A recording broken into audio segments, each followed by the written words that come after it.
Wajib iman, wajib aman, wajib imun.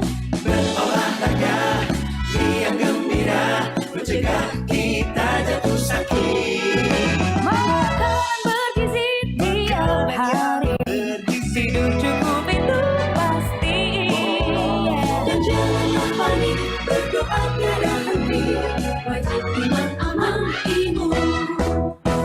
Pakailah maskermu, Jaga jarakmu, cuci tanganmu selalu. Kita raih bahagia dengan iman, aman, imun. Badan sehat, bangsa kuat. Kita raih bahagia dengan iman, aman, imun. Badan sehat, bangsa kuat.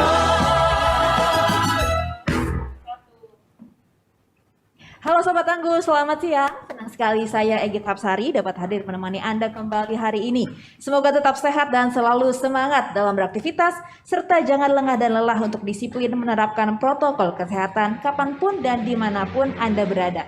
Jangan lupa pula untuk mengurangi kegiatan yang berpotensi menimbulkan kerumunan. Nah, tema dialog kita siang hari ini adalah kala burnout melanda, bagaimana mengatasinya? Yang disiarkan secara langsung dari Media Center Satuan Tugas Penanganan COVID-19 Geraha BNPB Jakarta. Sobat Tangguh, pandemi yang berkepanjangan menyebabkan terjadinya potensi kelelahan pada sebagian masyarakat, terutama mereka yang harus berada di garda terdepan dalam menangani pandemi. Selain tenaga kesehatan, dedikasi relawan non-medis dalam mensupport tenaga kesehatan selama menangani pasien COVID-19 juga patut mendapat apresiasi sebesar-besarnya. Karena beban kerja yang dinamis sangat mungkin berpengaruh pada kondisi psikis. Lantas bagaimana mengelola sindrom akibat dari beban kerja yang tinggi di tempat kerja selama pandemi? Telah hadir dua narasumber bersama saya siang hari ini yang cantik. Yang pertama, narasumber pertama kita Mbak Liza Mariali Japri, MPSI CH, psikolog klinis dan hipnoterapis. Terima kasih Mbak Liza telah hadir. Sama-sama, Mbak Egit. Kabarnya gimana Mbak Liza? Alhamdulillah sehat. Mbak Egit sehat? Alhamdulillah sehat-sehat juga. Thanks for asking. Dan narasumber kedua yang kita punya siang hari ini yaitu Mbak Makfira, ya Sekretaris Sub Bidang Kesehatan Koordinator Relawan Satgas COVID-19. Dan Mbak Fira ini nih yang selalu terdepan dalam membantu pasien yang memerlukan bantuan apapun terkait penanganan COVID-19 ya Mbak Fira ya. Sehat Mbak Fira? Alhamdulillah sehat. Terima kasih ya sudah meluangkan waktunya di tengah kesibukannya buat hadir ya. Sama-sama Mbak. Oke, Sobat Tangguh, sebelum memulai perbincangan, sebagai informasi kondisi studio telah disanitasi. Mikrofon yang kami gunakan juga sudah didisinfeksi dan kami juga senantiasa menjaga jarak. Talk show ini juga memperhatikan protokol kesehatan dan ditujukan untuk semua kalangan. Oke, pertama-tama kita mulai aja dialognya ya. Mungkin ini kita kalau berbicara tentang burnout ini, Mbak Liza bisa menjelaskan nggak sih Mbak, burnout ini definisinya sebetulnya apa? Kalau di bahasa Indonesia kan itu kelelahan kronik banget, jadi udah lelah, lebih lelah lagi gitu ceritanya. Oke. Dan sebenarnya burnout itu tidak termasuk dalam salah satu gangguan kejiwaan, gangguan psikologis, itu enggak. Tapi burnout itu dikategorikan sebagai kondisi yang bisa memicu seseorang mengalami gangguan psikologis gitu. Oke. Jadi ini ada satu kelelahan, kemudian makin kronik yang menjadi burnout. Nah, kalau ini tidak diatasi, ini bisa memicu jadi gangguan psikologis. Sebenarnya demikian. Jadi kalau dibilang burnout itu sendiri gangguan psikologis, bukan, belum. Karena itu masih kondisi yang dapat memicu terjadinya gangguan psikologis. Jadi ini normal ya, bisa dialami siapapun. Siapapun pasti Oke. pernah mengalami burnout gitu. Ibu rumah tangga misalnya, jadi kita nggak bisa mengatakan bahwa burnout itu hanya dalam kondisi kerja, enggak juga. Burnout itu bisa ibu rumah tangga yang di rumah saja, tapi karena terus mengalami tumpukan tanggung jawab yang nggak selesai-selesai dan dia merasa nggak punya support system, dia merasa kemudian lelah juga, dia capek, dia bosan gitu kan, itu bisa mengalami burnout. Gitu. Kita pun bisa burnout dengan pasangan. Jadi burnout itu sebenarnya adalah kondisi di mana ada satu keadaan yang nggak selesai-selesai masalah, tanggung jawabnya datang terus gitu kan, dan kita tidak mampu mengolahnya dengan baik sehingga tercapailah si kelelahan kronik tersebut. Oke, nah gejala-gejalanya nih apa nih Mbak Liza yang perlu kita sadari gitu? Gejalanya tuh bisa fisik, bisa emosi, bisa perilaku gitu kan. Fisik itu apa? Misalnya sudah gampang sakit-sakitan, imunitas jadi turun.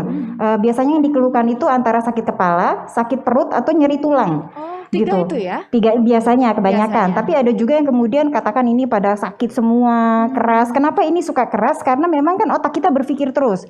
Karena otak kita berpikir terus, berarti ada otot-otot yang ikut tertarik di sini. Jadi kadang-kadang keras juga di sini gitu. Terus itu fisik. fisik. Kalau dari sisi emosi biasanya jadi meledak-ledak.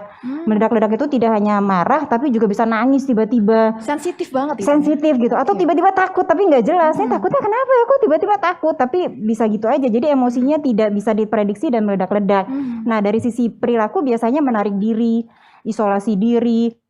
Habis itu jadi kehilangan minat, bakat, hobinya itu juga jadi nggak mau dilakukan lagi. Jadi bisa secara fisik, gejalanya, emosi dan juga perilaku. Jadi 3 aspek tadi ya yang Betul. perlu kita sadari ya, perlu Ya. kita kenali dulu diri kita nih kenapa Ya. ya. Oke, Mbak Liza, ini kan mungkin gak semua orang ya bisa terbuka, bisa open gitu saat Ya. mengalami hal berat, terutama ini dalam pekerjaan ataupun hal lainnya seperti yang Mbak jelaskan tadi, atau bahkan ini nggak menyadarinya, ini kenapa bisa begini, apa denial gitu. Karena ini sebenarnya bukan hanya untuk kondisi burnout ya, gitu. Untuk kondisi psikologis yang lainnya pun banyak yang nggak nyadar itu bisa karena memang denial, menyangkal, bisa juga karena memang benar-benar nggak ngeh. Jadi kita berbicara pada satu kondisi yang kasat mata. Kalau kita luka gitu kan, kepentok gitu kan, ini kan kelihatan gitu Iya. kan. Oh iya ini lebam, ini luka, oh ya bermasalah nih kan gitu. Kalau dikatakan diare gitu kan, ya memang keluar tuh ada diarenya gitu kan. Jadi terlihat gitu bahwa kita memang punya masalah. Nah kalau kondisi psikologis gitu kan, kayak burnout juga yang masuk ke dalam kondisi psikologis, itu kan kasat mata gitu kan. Pertama kasat mata, yang kedua kita hidup dalam kultur di mana banyak orang yang udah deh segitu aja kok lebay sih. Iya, nggak Udah dong. memvalidasi perasaan ya. Gitu kan, kita Oke. masih kurang sekali empati terhadap kondisi-kondisi psikologis yang dialami diri kita sendiri dan juga orang lain sebenarnya. Oke. Gitu, karena memang kasat mata, terus kita juga terbentuk pada kondisi lingkungan yang lo harus kuat, kamu harus bisa, pasti bisa, segitu aja nggak bisa, ini lebay, masa nggak bisa sih, dunia membutuhkanmu nak, gitu misalnya. Berat ya bebannya ya. Jadi tuh terus-terusan yang seperti itu. Nah ini yang akhirnya kita sering menghindari untuk mengolah lebih dalam rasa-rasa yang ada di dalam yang kasat mata itu. Oke, jadi bisa aja orang dari luarnya cheerful, fine-fine aja, Ya. tapi ternyata dalamnya mengalami burnout. Oke, kalau Mbak Fira sendiri bisa sharing nggak, Mbak? Ini kan selama di lapangan menjadi relawan, itu dinamika sebagai relawan yang selalu terdepan nih, membantu mereka yang membutuhkan bantuan layanan dan fasilitas kesehatan, ini dinamikanya seperti apa? Mungkin karena ada banyak ya Mbak, tergantung dari setiap individunya gitu kan. Tapi mungkin kalau aku pribadi adalah di mana bahwa aku memang saat ini adalah berada di relawan yang memang di tenaga kesehatan gitu ya. Yang dimana juga kita membuka layanan call center khusus untuk masyarakat yang dimana memang membutuhkan bantuan kita saat mereka tidak mendapatkan rumah sakit ataupun puskesmas atau tidak bisa mendapatkan rujukan dari puskesmas untuk ke Wisma Atlet. Jadi gitu. menjembatani kebutuhan ya? Iya, Oke. menjembatani kebutuhan dan juga teman-teman relawan tenaga kesehatan sendiri pun kita sebagai jembatannya gitu. Sehingga ada banyak hal yang bervariatif gitu yang sampai akhirnya kepada saya. Misalkan dari masyarakat itu sendiri, misalkan ketika minta tolong dan kita sedang mengusahakan pertolongan, ternyata orang yang ditolongnya sudah terlebih dahulu meninggal gitu, atau saat ambulannya mau sampai lalu meninggal dan sebagainya. Itu adalah hal-hal yang menurut aku tuh memang jadi trigger sendiri gitu, yang selama ini tidak pernah bersentuhan dengan hal-hal seperti itu gitu, tapi ternyata aku bisa ada di posisi yang seperti itu gitu.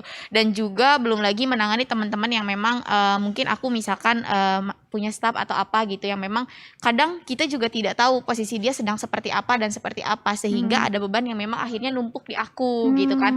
Nah itu sih yang menjadi trigger juga, menjadi hal-hal yang akhirnya masalah-masalah tersebut tuh numpuk di aku gitu loh, yang jadi kayak oh gini ya dinamika ada di dalam suatu tempat yang ternyata aku harus memahami banyak orang, tetapi aku juga tidak bisa menangani teman-teman semua gitu loh, relawan-relawan ataupun masyarakat gitu, dan juga tim aku sendiri gitu. Oke. Itu sih yang pada akhirnya menumpuk dan memang menjadikan aku pun sempat merasakan burnout tersebut gitu ya Mbak, Oke. karena memang variatifnya masalah yang aku hadapi. Ini kan tanggung jawab sebagai relawan, apalagi koordinator relawan ini kan cukup besar. Tapi Iya. gimana ceritanya sampai Mbak Fira ini bisa ada di sini gitu, di posisi ini? Memang ada background pendidikan di bidang kesehatan atau gimana Mbak? Kebetulan aku enggak gitu ya, enggak sama sekali ada di background kesehatan. Cuman memang dari dulu senang dengan yang namanya ikut terjun dalam hal sosial gitu, baik bakti sosial ataupun memang beberapa kali sebelum terjun di COVID pun aku selalu ikut kegiatan-kegiatan yang seperti gempa, bencana bumi Lombok, waktu itu pun Oke, saya luar ikut gitu. biasa. Jadi memang sebenarnya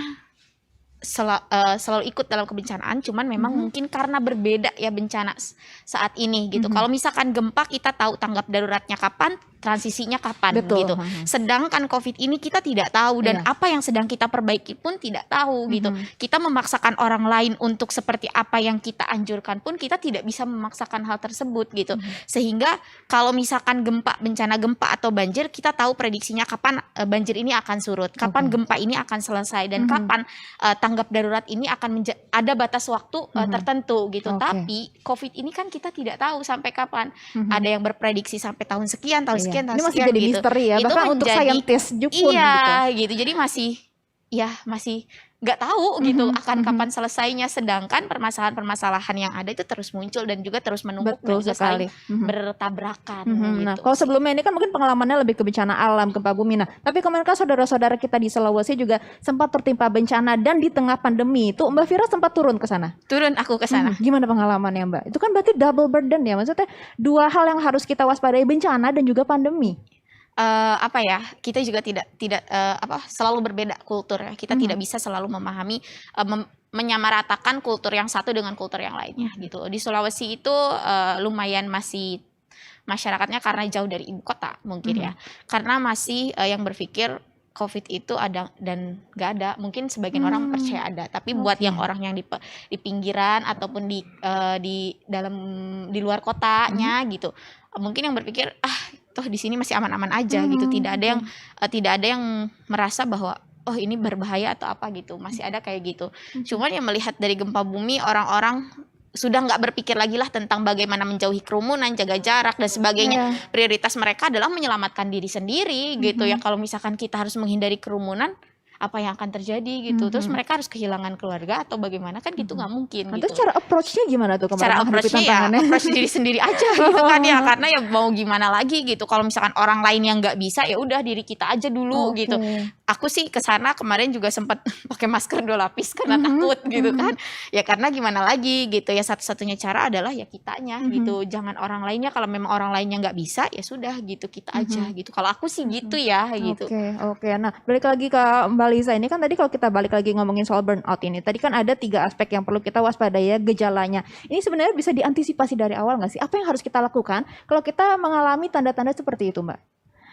Sebenarnya cara paling efektif adalah minta tolong dulu. Minta tolongnya tidak perlu untuk tolong dong ilangin ini, nggak mungkin. Karena ini adalah sesuatu yang ada di dalam kita ya, kayak Mbak Vira pasti sudah rasakan. Dan ini harus kita sendiri yang mengolah.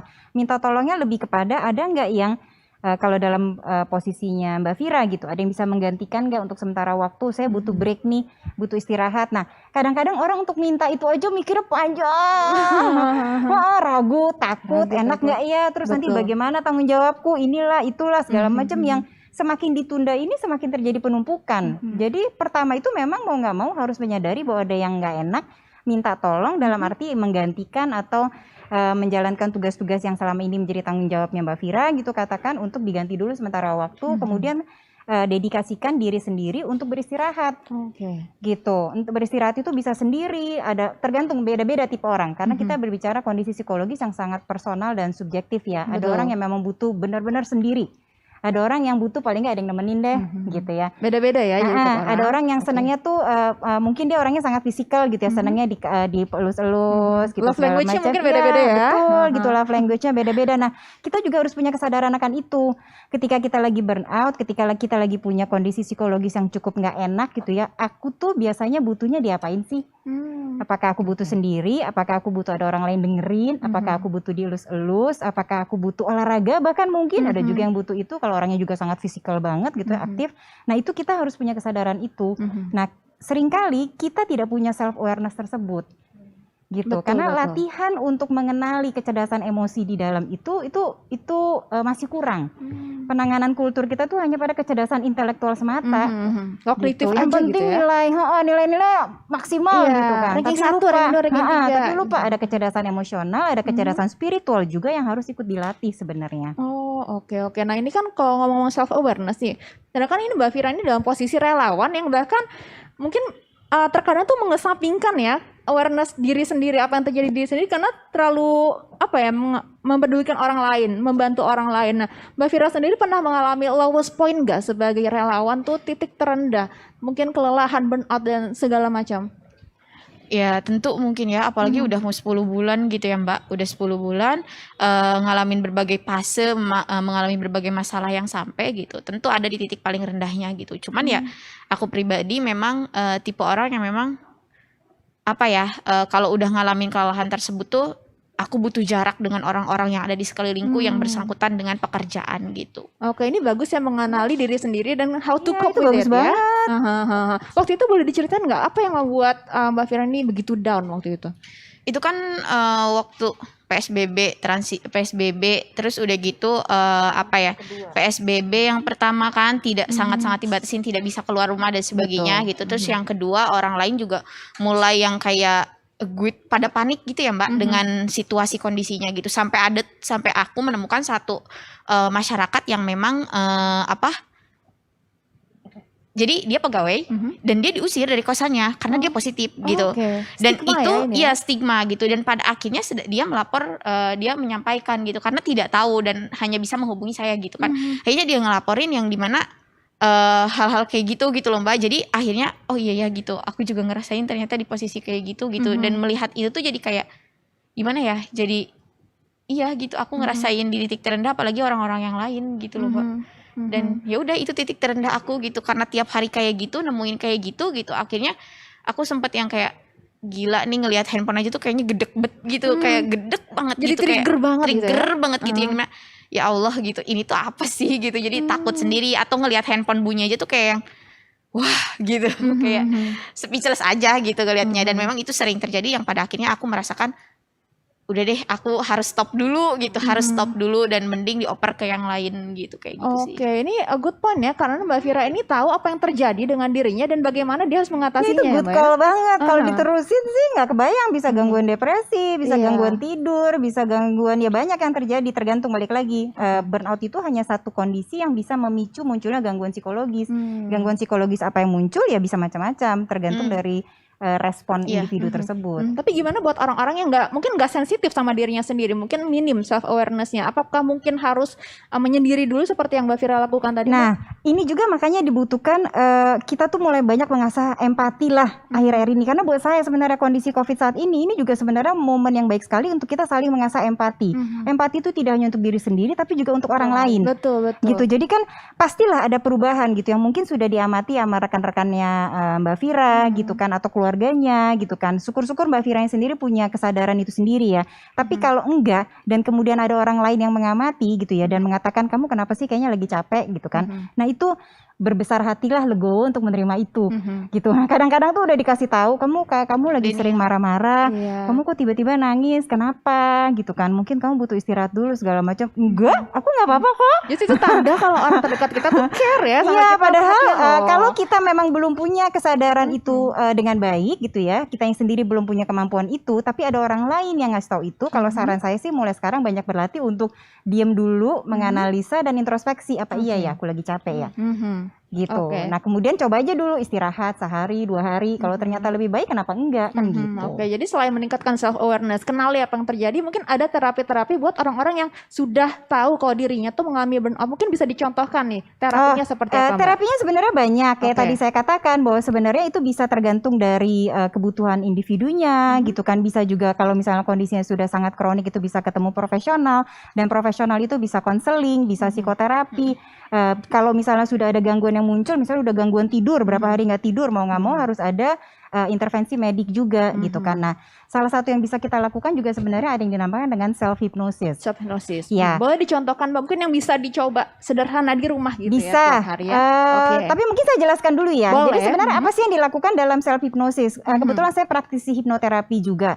Jadi self hypnosis adalah ketika kita melakukan intervensi hipnosis pada diri kita sendiri. Hipnosis itu sebenarnya apa? Kondisi di mana kita tersugesti maksimal akan satu kata, akan satu hal yang mengakibatkan kemudian kita mau merubah perilaku kita sesuai dengan apa yang kita dengar tersebut.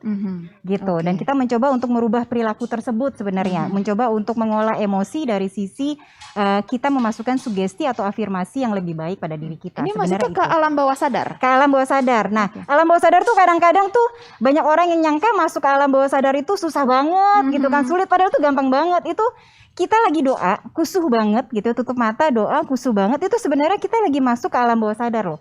Jadi kondisi alam bawah sadar itu sebenarnya adalah kondisi di mana kita sangat tenang, kita bahkan aware, sadar dengan sekeliling, tapi kita kemudian dengan khusyuknya ada di satu titik.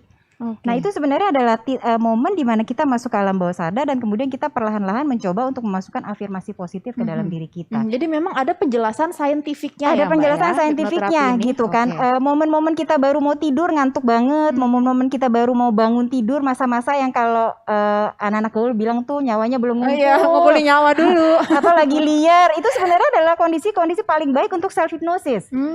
Oke. Gitu. Nah, kalau kita berbicara contoh di luar ini ya, di luar konteks ya sebenarnya, tapi ini hanya sebagai contoh aja untuk dapat gambaran. Kenapa sekarang banyak anak-anak hiperaktif? Karena banyak dibangunin itu dengan kaget. Oh, oke. Padahal itu momen-momen dia lagi bangun itu sebenarnya lagi menyerap banget tuh. Kalau zaman dulu kan mungkin, "Dok, bangun ya, Dok. Udah ya, kita ini Disun gini gitu tuh." ya.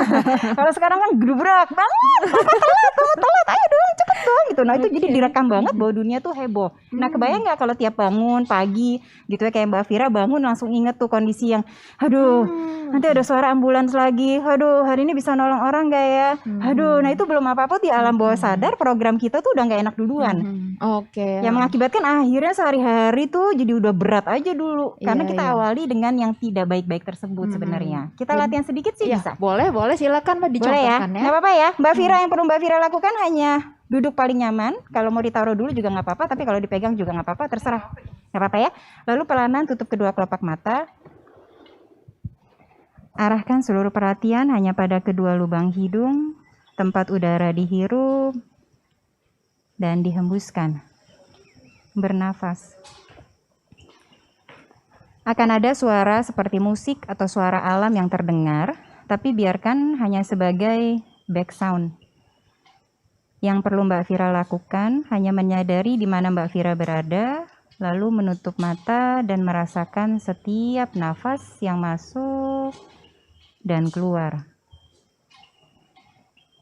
Segala tanggung jawab, kewajiban, permasalahan, apapun itu yang belum selesai, izinkan ada di luar ruangan ini. Karena Mbak Vira ingin mendedikasikan saat ini benar-benar ada di momen sekarang, menikmati nafas. Merasakan setiap udara yang masih diizinkan oleh Tuhan saat ini untuk dihirup dan dihembuskan. Apapun masalah-masalah di masa lampau, apapun kecemasan di masa depan, biarkan. Fokus pada masa sekarang karena Mbak Vira berhak untuk beristirahat dan tenang. Kayak handphone, kalau dipakai terus-terusan panas, kadang-kadang perlu kita charge dan kita biarkan ada di sana. Beristirahat saat ini. Tarik nafas, buang nafas. Jika ada pikiran yang lain tanpa perlu dilawan, alihkan kembali secara lembut pada kedua lubang hidung untuk menambah konsentrasi dan fokus. Coba rasakan setiap udara yang dihirup dan dihembuskan Mbak Vira. Perhatikan teksturnya. Halus, kasar. Bagaimana suhunya? Hangat, dingin, panas, sejuk. Udara adalah pengingat masa sekarang. Tidak pernah ada udara datang dari masa lampau ataupun masa depan. Menutup mata dan menikmati nafas Mbak Vira. Sambil sesekali dalam hati ucapkan syukur. Alhamdulillah, terima kasih Tuhan.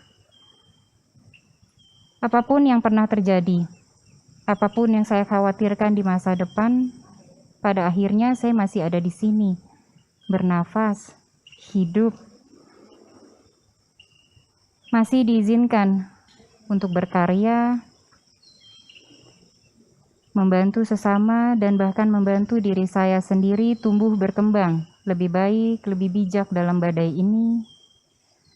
Tarik nafas, buang nafas. Dengarkan juga suara-suara yang terdengar, Mbak Vira. Karena sama halnya dengan udara, suara pun datang dari masa saat ini. Saya akan bantu berhitung mundur dari 10 sampai dengan 1. Dalam setiap hitung mundur saya, bayangkan kayak lagi jalan turun ke bawah. Entah itu tangga-tangga turun, atau itu kayak jalan turun biasa, terserah apapun yang divisualisasikan. Tapi yang pasti dalam setiap hitung mundur saya, Mbak Vira masuk lebih dalam, lebih rileks, lebih tenang. 10, 9,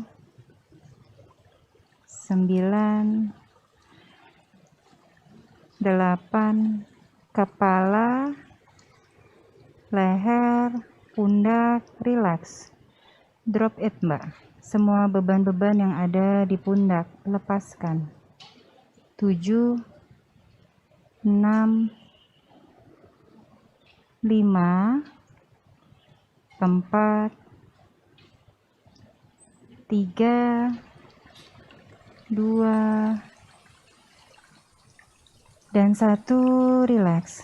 Bayangkan berada di satu tempat favorit Mbak Vira.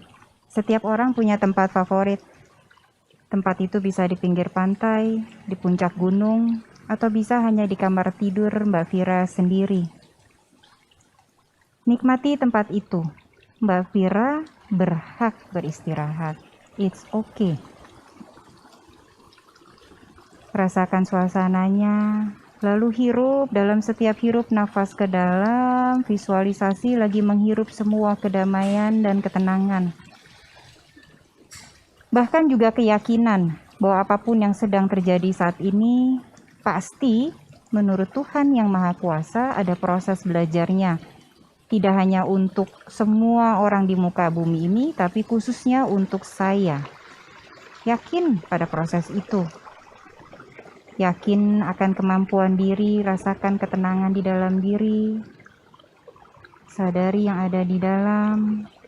Lalu dalam setiap hembus nafas keluar, katakan saja pada diri dalam hati saja, tapi dengan keikhlasan. Apapun ketakutan, apapun kecemasan, apapun kemarahan dan kesedihan mungkin yang tanpa sadar ada dalam diri saya, dalam setiap hembus nafas keluar, saya izinkan lepas. Bismillahirrahmanirrahim. Apapun ketakutan, apapun kecemasan, apapun kemarahan, kesedihan yang mungkin tanpa saya sadari ada dalam diri saya, dalam setiap hembus nafas keluar, saya izinkan lepas. Saya izinkan menghadapi hari, waktu, bahkan detik dengan tenang, dengan damai, dengan bijak. Saya menyadari kebutuhan saya juga menyadari kebutuhan orang lain. Saya belajar bijak untuk menentukan sikap. Sempurna. Saya berhitung dari 1 sampai dengan 5. Pada hitungan kelima dan hanya pada hitungan kelima, Mbak Vira bisa kembali membuka mata. 1, tarik nafas, buang nafas. Bersyukur akan udara tersebut. Bersyukur akan kondisi proses belajar saat ini. 2, saya izinkan tubuh, pikiran, dan rasa saya beristirahat jika memang saya butuh. Dan itu tidak apa-apa. 3, rileks, damai. 4 dan 5, perlahan-lahan kembali membuka mata, tenang, damai, nyaman, sempurna. Alhamdulillah. Nah, selesai ya. Jadi kalau kita hitung tadi waktunya sebenarnya butuh waktu berapa menit Mbak ya? Ya 5 menit mungkin ya sebetulnya ya. 5 menit ya. Boleh dijelaskan apa tadi yang Mbak Liza lakukan? Jadi pada saat kita lagi ngobrol-ngobrol kayak gini, ini kita lagi ngobrol sama alam bawah sadar. Jadi kita harus membayangkan alam sadar sama alam bawah sadar tuh kayak gunung es gitu loh. Nah yang di pucuknya ini tuh alam sadar. Ini kalau kita lagi ngobrol-ngobrol kayak ini alam sadar, dan biasanya sifat alam sadar itu adalah ngeyel. Udah dong kamu nggak apa-apa. Tapi kemudian enggak, aku ini lagi udah dong tenang aja. Nggak bisa tenang, ini banyak loh kondisi di luar sana gitu. Alam sadar tuh cenderung ngeyel memang sifatnya. Nah pada saat kita kemudian tutup mata, benar-benar fokus, hanya nafas, segala macam, itu sebenarnya kita perlahan-lahan lagi masuk ke dalam. Nah, di kondisi yang ada sekitar tengah-tengah ini, jangan sampai dalam banget ya. Kalau dalam banget tuh kita sebut sebagai deep sleep, udah tidur. Malah kalau memang lagi butuh tidur nggak apa-apa, sekalian aja tidur istirahat. Tapi biasanya untuk kondisi self hypnosis itu ya momen-momen tengah-tengah itu tuh, antara liar, antara tenang, cuman itu tuh lagi reseptif banget kayak sponge. Nah, apapun yang kita ngomong sama diri kita, itu sebenarnya kita lagi direkam di sini, lagi diserap. Di alam bawah sadarnya. Betul, di alam bawah sadar ini. Makanya kadang-kadang kan banyak orang yang sering ngomong, aduh aku nggak pede ya, aduh aku nggak bisa ya, aduh. Nah itu makin sering ngomong, itu diserapnya demikian. Kayak handphone gitu, kita Afirmasi install gitu ya. apa, kemudian acting out keluarnya seperti itu. Gitu. Nah ini yang tanpa kita sadari sebenarnya kita lagi menghipno diri kita apa. Gitu. Nah kadang-kadang memang ada faktor-faktor eksternal yang tanpa sengaja kita serap. Nah itu kita harus punya kesadaran itu. Aduh, aku kayaknya lagi banyak menyerap nih ketakutan dari luar. Karena kan nggak mungkin ngelihat ada ketakutan orang, gimana anggota keluarganya sakit, ngelihat ada kesedihan baru mau coba bantu tapi udah meninggal gitu kan. Itu kan faktor eksternal sebenarnya tapi diserap sama Mbak Vira. Gitu. Dan kita pun yang tidak berada pada posisi Mbak Vira tapi nonton TV, berita-berita itu kan juga pasti bisa juga ya. Apalagi pada saat misalnya pertama kali COVID terjadi, sebelumnya itu kan dari Desember segala macam kita udah banyak nonton tuh cerita dari Wuhan, orang di jalan tiba-tiba gedubak gitu. Jadi sebenarnya sadar atau nggak sadar ketakutan itu udah ada. Gitu kan, terus tiba-tiba terjadi, wah itu makin meletus segala macam tuh ya. Karena yang namanya burnout itu, ketakutan, gangguan psikologis itu sendiri sebenarnya tidak pernah terjadi di titik sekarang. Itu pasti karena penumpukan yang kemudian akhirnya jadinya meletuskan kondisi yang saat ini. Kalau Mbak Vira tadi setelah kita meditasi ya, self hypnosis tadi gimana rasanya?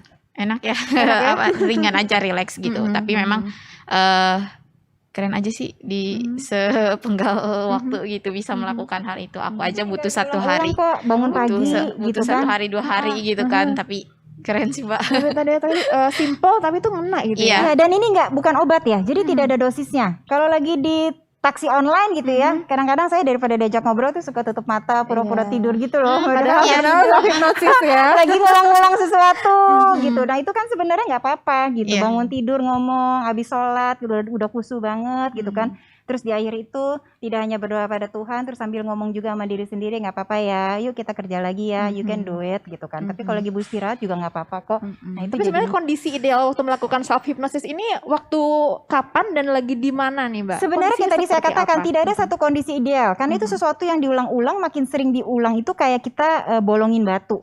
Makin sering ditetes airnya, makin lama makin bolong tuh jadi. Tapi kalau ditanya yang paling ideal sebenarnya adalah sebelum tidur sama pada saat bangun tidur. Ya, karena kita lagi bangun setengah sadar.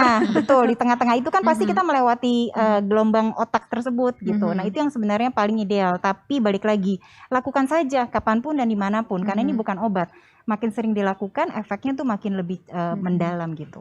Dan kalau bisa sih memang di situasi yang kan tenang suaranya gitu. Tapi kalau misalkan gak ada back sound ataupun situasi sulit memungkinkan untuk sunyi, senyap seperti tadi tuh kita harus gimana? Saya pernah menghipnosis orang di gym. Di gym? Tempat fitness yang lagi jedung gitu ya. Bisa itu ya? dimanfaatkan aja gitu. Makin kamu mendengar suara itu, kamu makin tenang, kamu nggak makin masuk lebih dalam segala macam. Karena kadang-kadang ada kondisi kita nggak bisa nenteng-nenteng player terus-terusan. Aku lagi mau nyoba, kok hang ya, nggak jadi deh, nggak bisa gitu. Sebenarnya sih dimanapun, kapanpun bisa.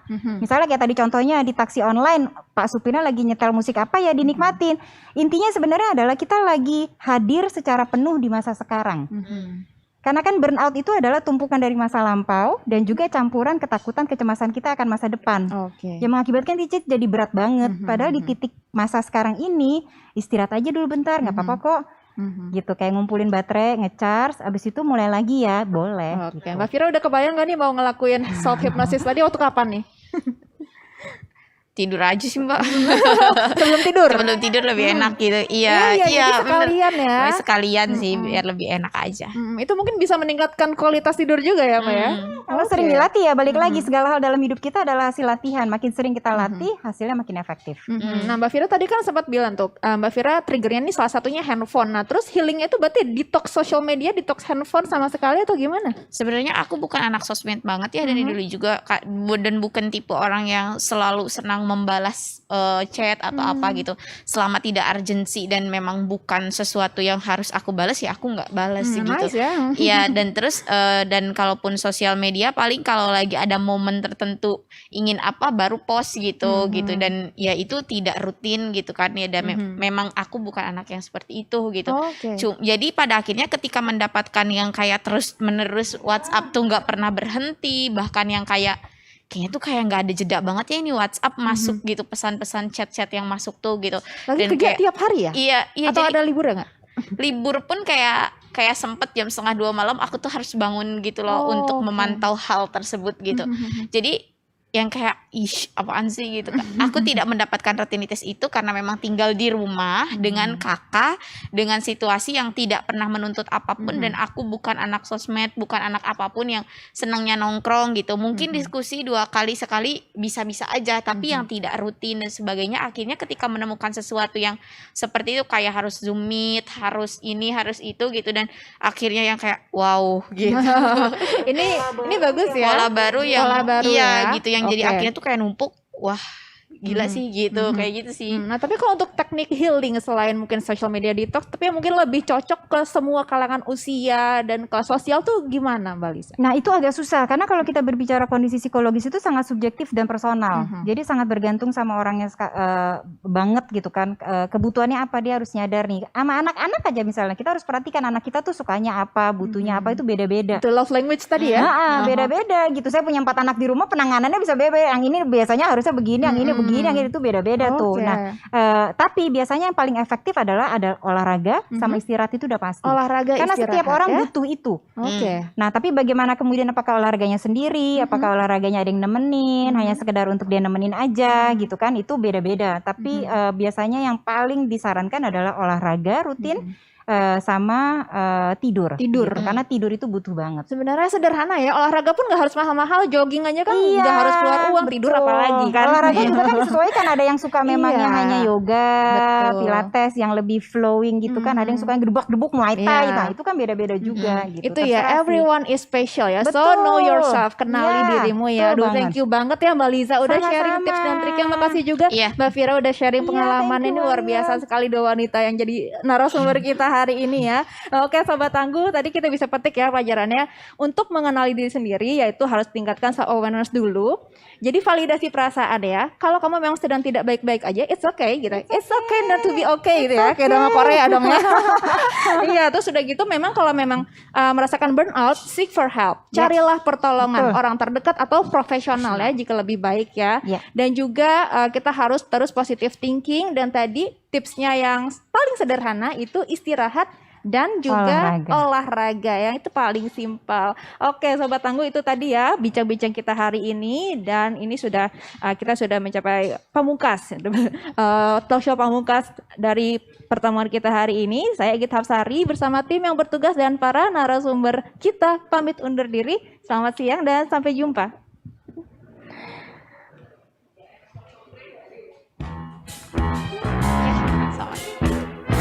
Jalani hari dengan 3 wajib, wajib iman, wajib aman,